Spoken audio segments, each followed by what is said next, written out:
नमस्कार मित्रमैत्रिणींनो, दिवाळीच्या फराळाचे ताट जोपर्यंत चकली ताटामध्ये नसेल तोपर्यंत पूर्ण आहे असे वाटतच नाही।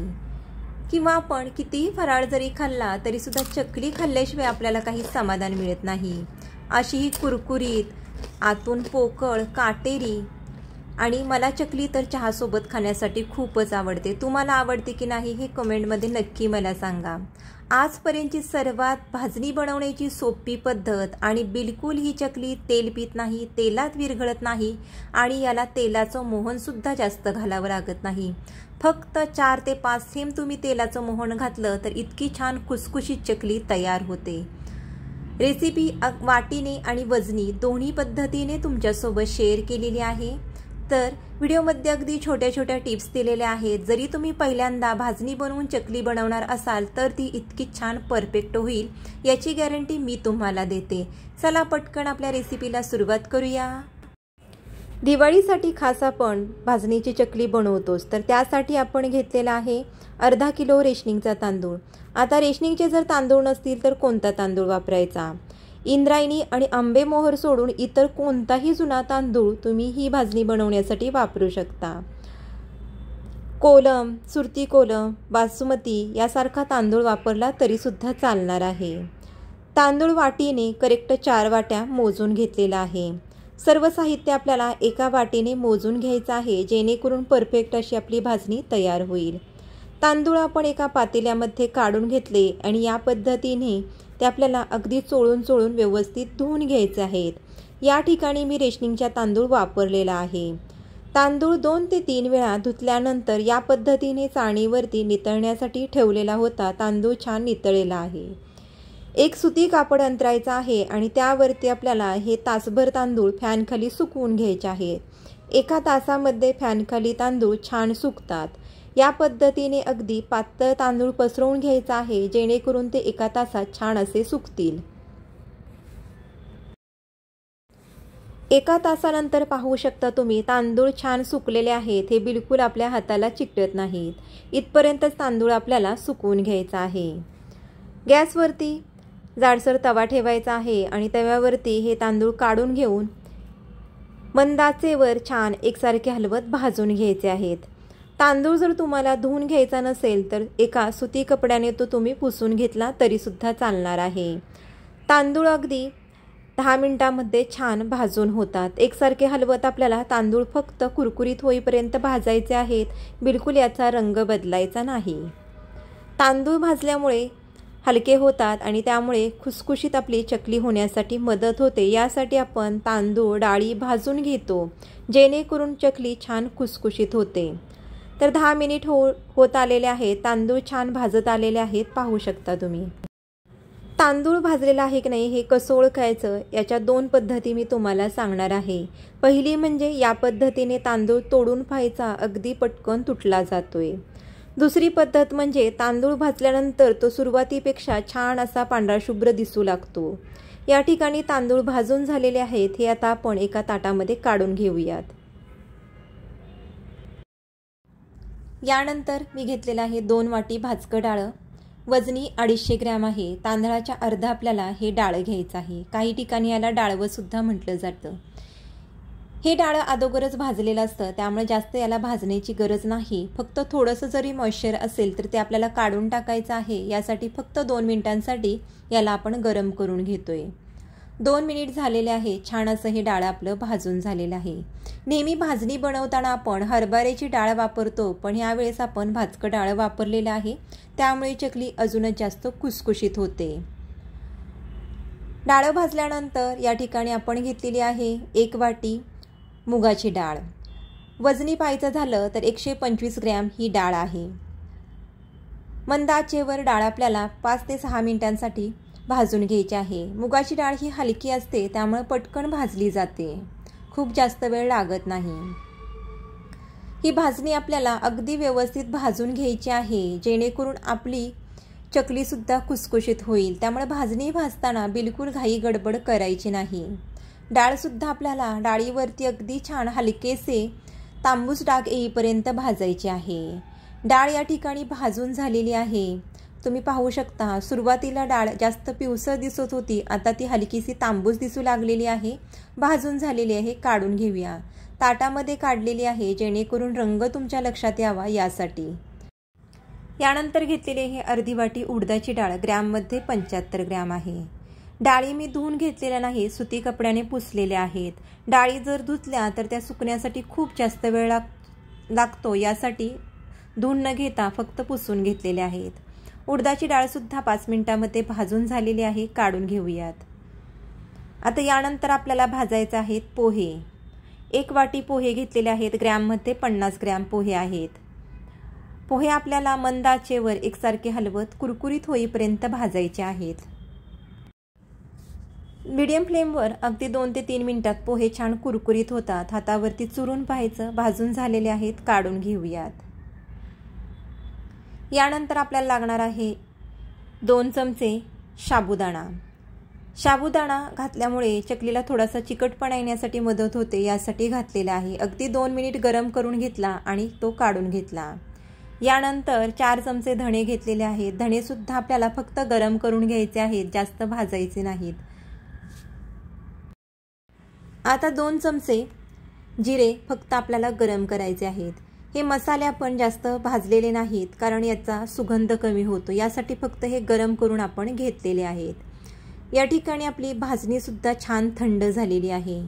थंड झाल्यानंतर ही व्यवस्थित मिक्स करून घ्यायची आहे. थंड होण्यासाठी तुम्ही हिला फॅनखाली जरी ठेवलं तरीसुद्धा चालणार आहे. आता भाजणी दळून आणताना फक्त ही आपल्याला गव्हावर दळायची नाही, तांदळावर, ज्वारीवर, हरभरा डाळीवर जरी दळून आणली तरीसुद्धा चालणार आहे. भाजणी मी गिरणीतून दळून आणलेली आहे, छान अशी बारीक दळलेली आहे. तर या पद्धतीनेच तुम्ही सुद्धा अगदी छान बारीक ही भाजणी दळून आणा. याचा सुगंध खूप छान दरवळत आहे. आता तयार भाजणीतील 2 वाट्या हे पीठ मी काढून घेणार आहे. आता आपण 2 वाटी पिठाची चकली कशी बनवायची ते पाहणार आहे. पीठ घेताना या पद्धतीने वाटी सपाट करून घ्यायची आहे, पूर्ण गच्च घ्यायची नाही आणि पोकळसुद्धा ठेवायची नाही. तर या पद्धतीने 2 वाट्या भरून मी पीठ ताटामध्ये काढून घेते. ही भाजणी 2 ते 3 महिने बिलकुल खराब होत नाही, हवाबंद डब्यामध्ये जर ठेवली तर, आणि फ्रीजमध्ये ठेवली तर 6 ते 7 महिने छान टिकून राहते.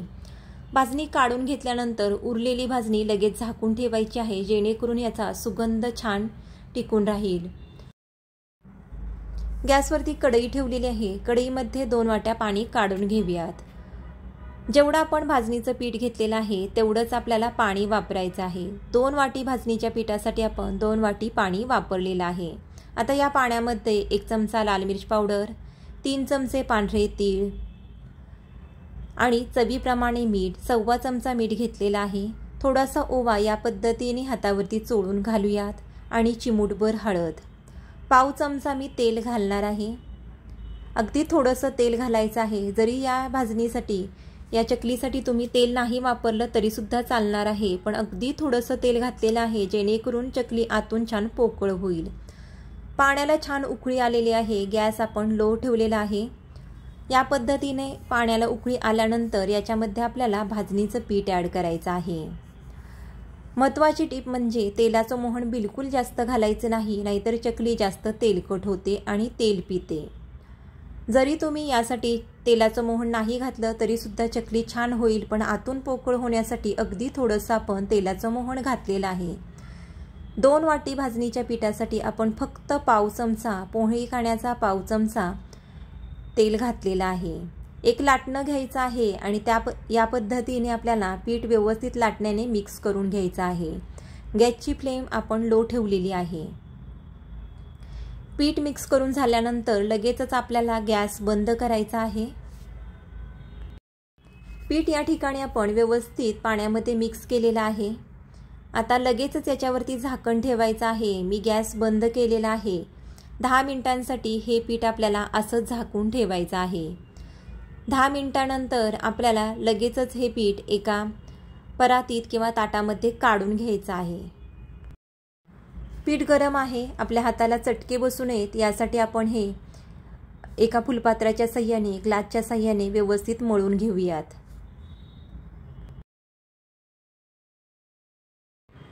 फुलपात्राने थोडंसं मळून घेतल्यानंतर हाताने व्यवस्थित हे पीठ आपल्याला मळून घ्यायचं आहे। वरून पाणी न लावता किंवा थंड पाण्याचा हात देखील न लावता हे पीठ छान मळून घेतलेलं आहे। काटेरी चकली होण्यासाठी या पद्धतीने घट्टसर आपल्याला पीठ मळून घ्यायचं आहे। चकलीचं पीठ हे थोडंसं कठीणच असतं, जेणेकरून त्याला चकलीला छान काटे येतात। खूप सैलसर पीठ असेल तर बिलकुल याला काटे येणार नाहीत। सोऱ्यामध्ये चकलीची चकती टाकून घेतलेली आहे। नेहमीप्रमाणे खरबरीत बाजू बाहेर करायची आहे, जेणेकरून चकलीला छान काटे येतात। आता सोऱ्यामध्ये जेवढं पीठ बसेल तेवढं आपल्याला याच्यामध्ये घालायचं आहे। सोऱ्याला हवं असेल तर तुम्ही आतून तेलसुद्धा लावू शकता। पीठ अगदी व्यवस्थित दाबून भरायचं आहे। सोऱ्या बंद करूया आणि उरलेलं पीठ आपल्याला झाकून ठेवायचं आहे, जेणेकरून ते सुकणार नाही। ताटामध्ये चकल्या तयार करायला घेऊयात। पाहू शकता तुम्ही, चकली तयार करताना बिलकुल याचे तुकडे पडत नाहीत। चकली तयार केल्यानंतर चकलीचे आतील आणि बाहेरील टोक बंद करायचे आहे, जेणेकरून चकली तेलात टाकल्यावर सुटणार नाही। एका वेळी खूप जास्त चकल्या न करता 4 ते 5 चकल्या करून लगेचच तळायला घ्यायच्या आहेत। गॅसवरती कढईमध्ये तेल गरम करण्यासाठी ठेवलेलं होतं। तेल मध्यम गरम झालेलं आहे, पाहू शकता तुम्ही। खूप जास्त कडकडीत तेल गरम करून त्याच्यामध्ये चकल्या सोडायच्या नाहीत, नाहीतर त्या बाहेरून करपतात आणि आतून कच्च्या राहतात। तेल गरम झाल्यानंतर आपल्याला या पद्धतीने चकल्या तेलामध्ये सोडायच्या आहेत। हाताने सोडणं अवघड वाटत असेल तर या पद्धतीने चकली झाऱ्यामध्ये घेऊन तेलामध्ये अगदी हलक्या हाताने सोडायची आहे। चकली तळताना गॅसची फ्लेम आपल्याला मीडियम ठेवायची आहे। चकली तेलामध्ये सोडल्यानंतर लगेचच त्याला पलटायचं नाही। चकली थोडीशी झाऱ्याला कडक लागू लागली आणि तेलाचे बुडबुडे कमी झाले की त्यानंतरच तिला पलटायचं आहे। चकली तळताना मीडियम फ्लेमवरच तळायची आहे। लो फ्लेमवरती जर तळली तर चकली जास्त तेलकट होते आणि हाय फ्लेमवर जर तळली तर ती बाहेरून आपल्याला तळल्यासारखी दिसते आणि आतून कच्ची राहते। यासाठी या चकल्या आपल्याला मीडियम फ्लेमवरतीच तळायच्या आहेत। चकली जशी तळली जाईल तसे तेलाचे बुडबुडे कमी होऊ लागतात आणि चकली तेलावरती तरंगू लागते। तेलाचे बुडबुडे पूर्णपणे बंद होत नाहीत आणि चकली या पद्धतीने जोपर्यंत तेलावरती तरंगत नाही तोपर्यंत हिला आपल्याला तेलातून बाहेर काढायचं नाही। यामुळे काय होतं, चकली आतपर्यंत छान तळली जाते आणि खुसखुशीत राहते। जर चकली तुम्ही व्यवस्थित तळली नाही तर चकली थंड झाल्यानंतर मऊ पडू शकते। यासाठी चकली तळताना आपल्याला मीडियम फ्लेमवरती तळायचे आहे आणि पूर्णपणे तेलाचे बुडबुडे बंद होईपर्यंतही तळून घ्यायचे आहे। तेलाचे बुडबुडे पूर्णपणे बंद झाल्यानंतर चकली तेलातून बाहेर काढायची आहे। पाहू शकता किती सुंदर चकलीला काटे आलेले आहेत आणि किती सुंदर याला रंग आलेला आहे। उरलेल्या चकल्यासुद्धा आपल्याला याच पद्धतीने तयार करून तळून घ्यायच्या आहेत। करतच तुम्ही या पद्धतीने तळून घेऊ शकता। एकदम जास्त जर तुम्ही चकल्या बनवल्या तर चकल्या सुकतात आणि त्याचे तेलात टाकल्यानंतर तुकडे पडू शकतात। चकली थोडीशी थंड झालेली आहे तर तोडलेली आहे, पाहू शकता मस्त आणि आतून पोकळ झालेली आहे। 2 महत्त्वाच्या टिप आहेत, तेवढ्याच लक्षात ठेवा। मध्यम आचेवर तळा आणि तेलाचे बुडबुडे पूर्णपणे बंद झाल्यानंतरच चकल्या तेलातून बाहेर काढा। मस्तच दुसरी सुद्धा बॅच या ठिकाणी आपली तळून झालेली आहे। याच पद्धतीने मी सर्व चकल्या तळून घेते। 2 वाटी पिठासाठी आपण पाव चमचा तेलाचे मोहन घातलेले आहे। 1 किलो भाजणीच्या पिठाची सगळी चकली जर तुम्ही एका वेळी बनवणार असाल तर पोहे खायचे फक्त 2च चमचे आपल्याला तेलाचे मोहन घालायचे आहे। ही एक महत्त्वाची टीप लक्षात ठेवा। साहित्यांचं प्रमाण, तेलाचे मोहनचे प्रमाण तुम्हाला सर्व दिलेलं आहे, तर तुम्ही सुद्धा या पद्धतीने चकली बनवून पहा। रेसिपी आवडली असेल तर लाईक करा, जास्तीत जास्त शेअर करा आणि आपल्या चॅनलला सबस्क्राईब करा।